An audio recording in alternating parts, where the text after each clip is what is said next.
Audio Jungle.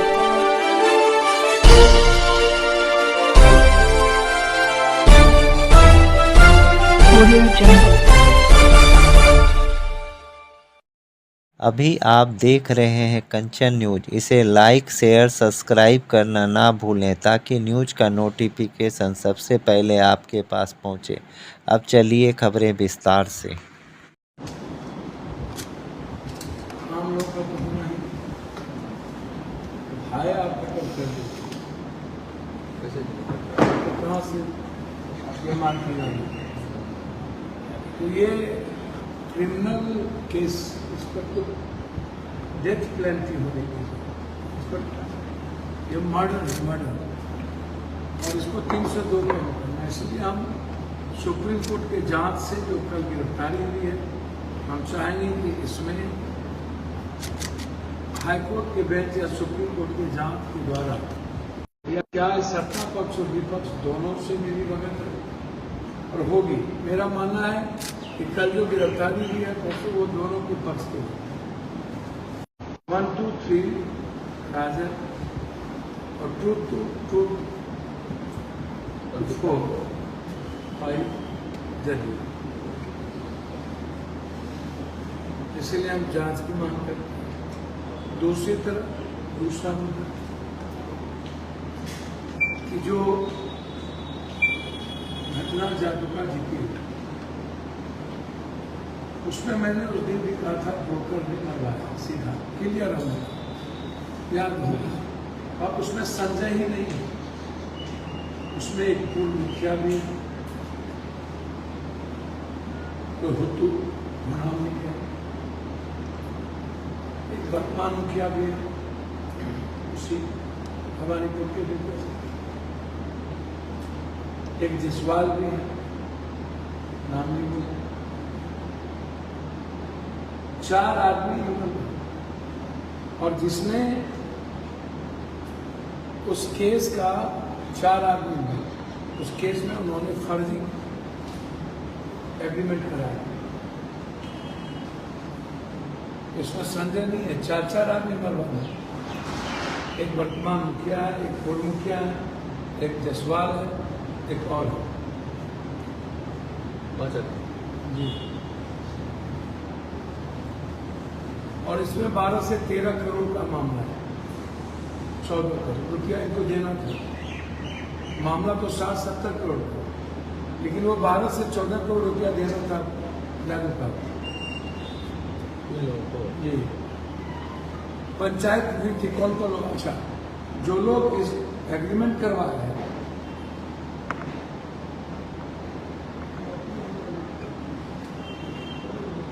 जिनके जिनके नाम से एग्रीमेंट हुआ है उसको भी इन्वॉल्व किया, क्योंकि जब संजय मंडल ने उस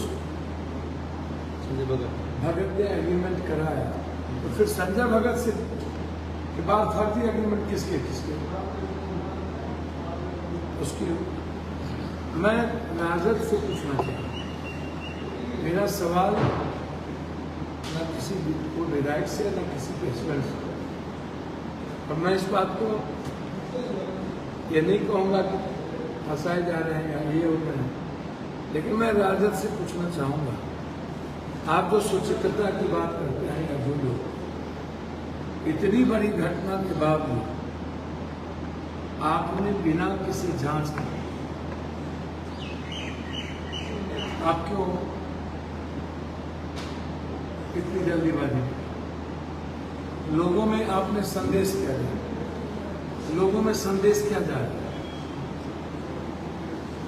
जब आपके महागठबंधन के सीपीआई वहां चुनाव लड़ रहे तो आप सपोर्ट कर देते, सीपीआई के साथ खड़े हो गए, अगले बार भी महागठबंधन के वो मिल बात आप फिर इनको आगे लड़ा लेते।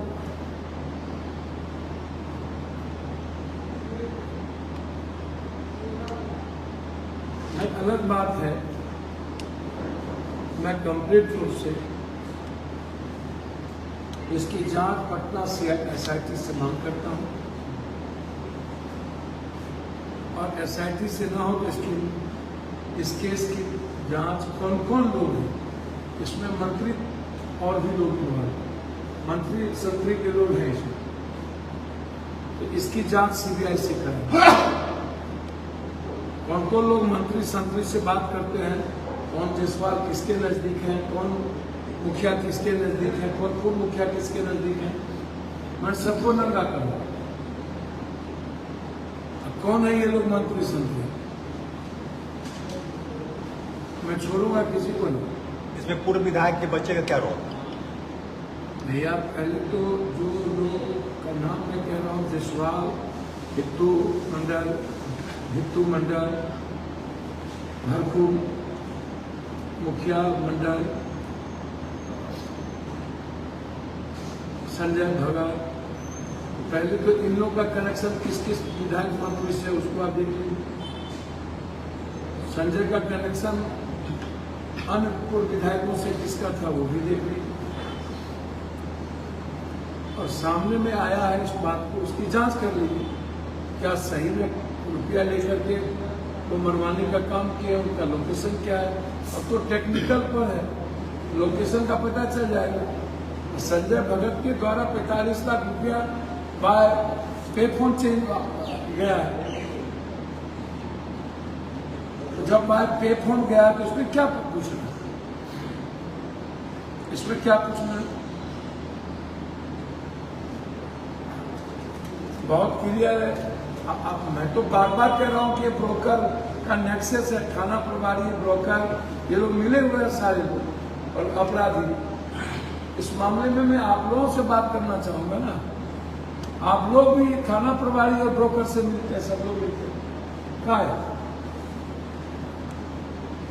ये जो ब्रोकर है जमीन का, जो मर्डर करता है वो नेता के साथ घूमता है। अब हम तो बोर्ड लटकाना पड़ रहा है कि शराब पी के हथियार लेके मेरे नया मंदिर मत, तो जो जिस पर अपराधी का दाग है वो पप्पू यादव के नया मंदिर मत। मैं तो खुलेआम कह रहा हूं कि कोई भी हमारे किसी के माथे पर तो लिखा नहीं कि अपराधी माफिया, तो चिंते भी नहीं। कोई लाला है जिसने मर्डर किया था, वो सुनते हैं एक दिन हमसे मिलने का, फिर हम तो देख करके दम रहा था। अररिया में एक पुल कल ध्वस्त हुआ, ये मामूली बात नहीं है। अररिया में जो पुल का ध्वस्त हुआ है, इसमें एक पुल थोड़े 40-40 फुट, इसके बड़े बड़े गंगा पर पुल हुआ, क्या हुआ कुछ हुआ, कोई कार्रवाई हुई? हाँ, निर्मली में वो कुछ हुआ, कोई कार्रवाई हुई? इसमें तो खनन विभाग के लोगों ने सारा रेलवे में उस पुल के नीचे का, वहां के जो माफिया है, रेलवे कॉन्ट्रैक्टर है, पूरा मट्टी निकाल दी।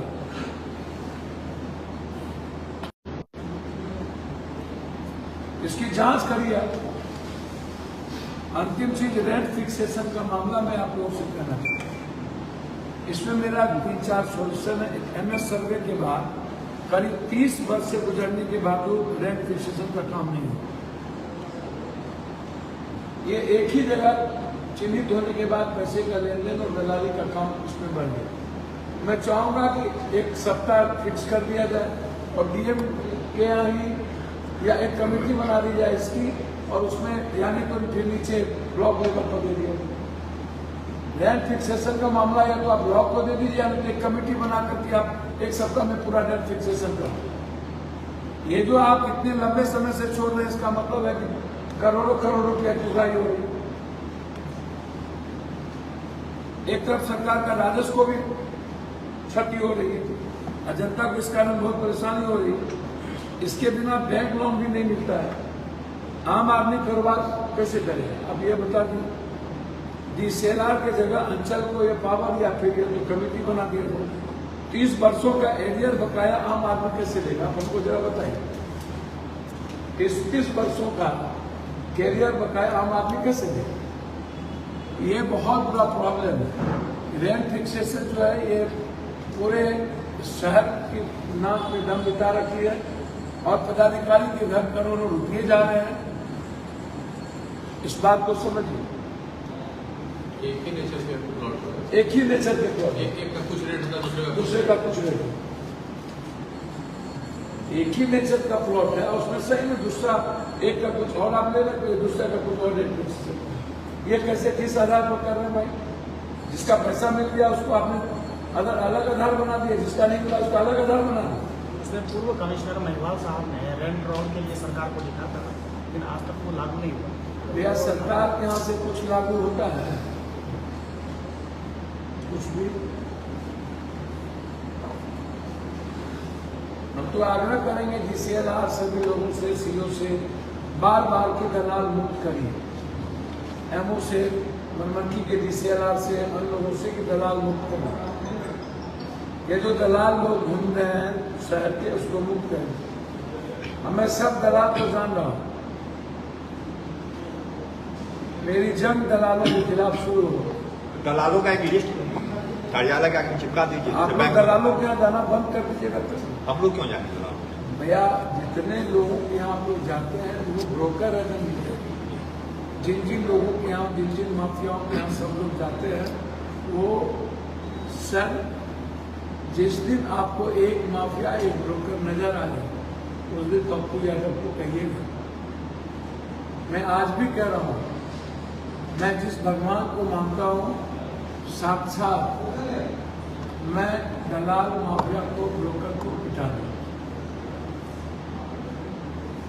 मैं लैंड बाजार से दलाली की खात्मा करूँ और हम चाहते हैं आप लोग हमारा साथ दें। एक लास्ट सवाल आपसे, इंडिया गठबंधन ने बीमा भर्ती को भी कर दिया, क्या आप उनका समर्थन करेंगे? क्या उसके लिए वोट मांगेंगे? क्योंकि आप गठबंधन धर्म की बात, मैंने पहले कहा कि जो घटना घटित हुई है और जिस तरह की परिस्थितियां सामने में है, इस जन्म में क्या 100 जन्म में मेरा सहयोग दुनिया की जनता और दुनिया की आवाम और उसकी खुशी और उसकी जिंदगी मेरे लिए प्राथमिकता। मेरे लिए मेरा पद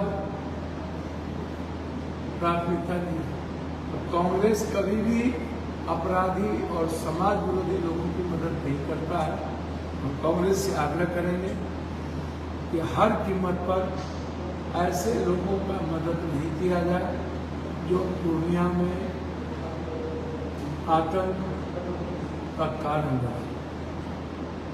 मुझे क्या निर्णय लेना है? मैं तो कहा कि CPI के जब यहाँ लोग लड़ रहे थे तो महागठबंधन को CPI को साथ देना चाहिए और कांग्रेस को भी CPI को साथ देना चाहिए। सर, बिहार सरकार का कानून पर कल मंत्री जी ने कहा है कि जो भी अपराधी हथियार लेकर चलेगा उसे सीधे गोली मारने का आदेश दे दिया गया है।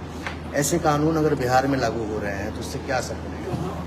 SIT टीम का गठन करने की बात हुई है। कल मंत्री खुद से भाषण में नामांकन सभा में गए हैं कि दिलीप जायसवाल जी ने कहा है कि सीधे गोली मार दिया जाए जो भी हथियार लेकर नजर आते हैं।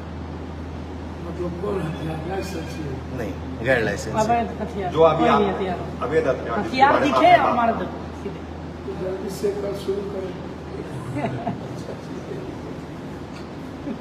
दिलीप बाबू के मुंह में भी शक्कर।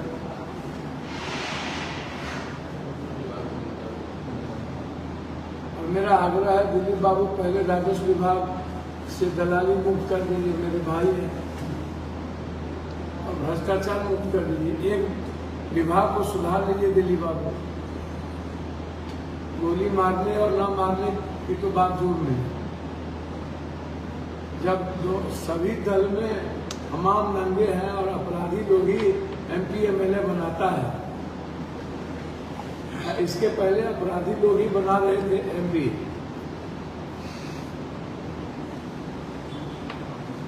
तो जब आप अपराधी के द्वारा वोट दीजिएगा तो गोली किसको मारिएगा दिलीप बाबू? जब ब्रोकर आप ही सब दल में नंगा होगा, नीट्स का एग्जाम में सारे लोग इन्वॉल्व होंगे तो गोली किसको किसको मारेंगे? और निश्चित रूप से अपराधियों की कोई जात नहीं होती है और अपराधियों का खात्मा होना चाहिए। यदि दिलीप बाबू ने ऐसा कहा है तो मैं अपराधी जो बेलगाम है, जिस पर 5-6 केसेस हैं, या तो उसको फांसी की सजा हो या यदि उसका अपराध खत्म नहीं होता है, कानून के तहत उसको खत्म करना चाहिए। न्यू अपडेट के लिए देखते रहिए कंचन न्यूज।